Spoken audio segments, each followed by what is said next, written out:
শীত তো জাঁকিয়ে পড়েছে, আর এই সময় পাটালিও বাজারে উঠে গেছে।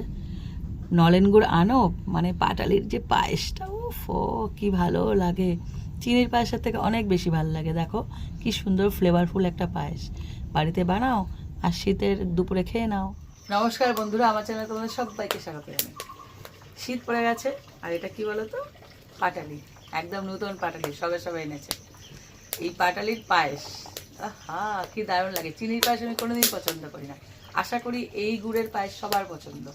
এটাকে বলে নলেন গুড়, দারুণ হবে। তো চলো শুরু করা যায়। এই দেখো আমার উনুন ধরানো হয়ে গেছে, এইবার বসিয়ে দিচ্ছি কড়াই। আজকে আমি কড়াইতে করব। প্রথমে দুধটা জাল দিয়ে নেব, তার জন্য একটু জল দিয়ে দেবো কড়াইতে। এতে করে কি হয়, এর মধ্যে দুধ দিলে দুধটা লেগে যায় না তলায়।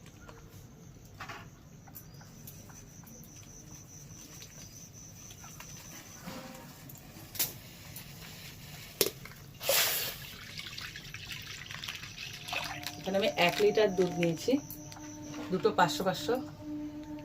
এবার 1 লিটার দুধের জন্য বলে দিচ্ছি, মন দিয়ে কাজ করছি তো। প্রথমে এটা জাল করে নিই, দুধটাকে প্রথমে জাল করে নেবো একদম।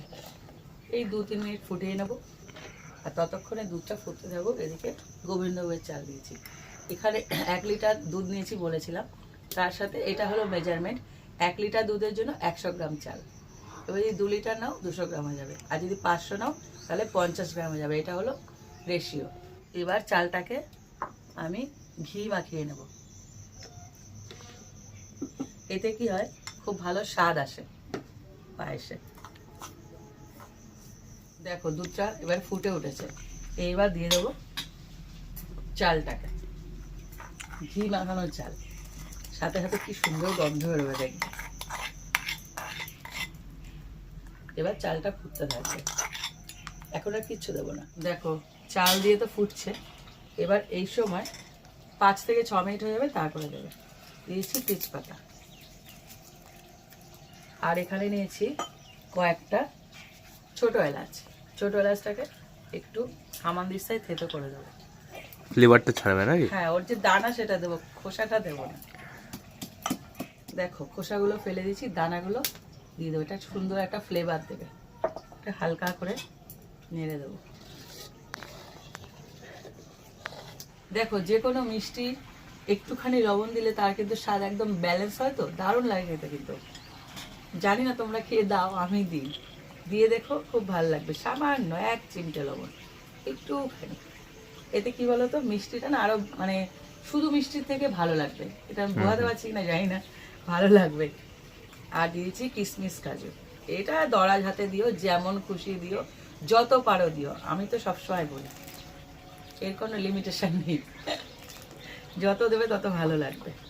আর এদিকে ফুটতে ফুটতে আমি একটা কাজ সেরে রাখি, পাটালিগুলো তার গোটা দিয়ে দেবো না, এটাকে একটু একটা ছড়ি দিয়ে আমি কেটে কেটে নেব। এরকম কেটে কেটে গলতে সুবিধা হবে। হ্যাঁ, গলতে সুবিধা হবে। চেক করে নেবে চালটা যেন সেদ্ধ হয়ে যায়, দেখে নি সেদ্ধ হয়েছে কিনা। হ্যাঁ, গলে গেছে। যখন গলে যাবে তখন মিষ্টিটা দেবে, মানে গুড় বা চিনি যাই দাও না কেন, যতক্ষণ না চালটা গলছে সেদ্ধ হচ্ছে ততক্ষণ মতো দেবে না, নাহলে কিন্তু চালটা যেমনই মিষ্টি পড়ে যাবে আর সেদ্ধ হবে না, মানে তাকিয়ে থাকবে।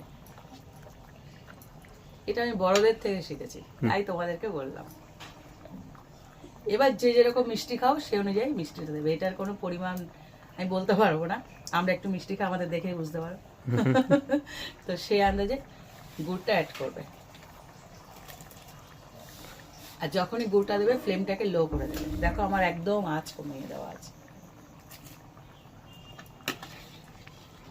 এই গুড়টা দেওয়া বাকি ছিল, সবই তো পড়ে গেছে। ও এই যে কি সুন্দর ঘ্রাণ, দেখো দেখে মনে হচ্ছে না পাতলা, যদি পুরোপুরি ঘন অবস্থায় নামাও তাহলে কিন্তু একদম দলা পাকিয়ে যাবে, হয় না একদম শক্ত টাইপের। তো আমি একটু লিকুইড পছন্দ করি। দেখো ঠিক এই সময় নামাবে, আমি দেখাতে পারছি না, যদি বসে যাওয়ার পর দেখাতে পারতাম তাহলে বুঝতে পারতে যে নামানোর পর কতটা একটা পাতলা ভাব থাকবে, কিন্তু একদম শক্ত নয়, এরকম অবস্থা আমি নামাই। তো তো রেসিপিটা কিন্তু তৈরি হয়ে গেল। দেখো ঠিক আমি বলছি, দেখো এইভাবে নামাবে, এই থিকনেসটা রেখো, তাহলে বুঝতে পারবে যখন নামাবে না পাতে দেবে খুব সুন্দর লাগে খেতে, দলা দলা ভালো লাগে না।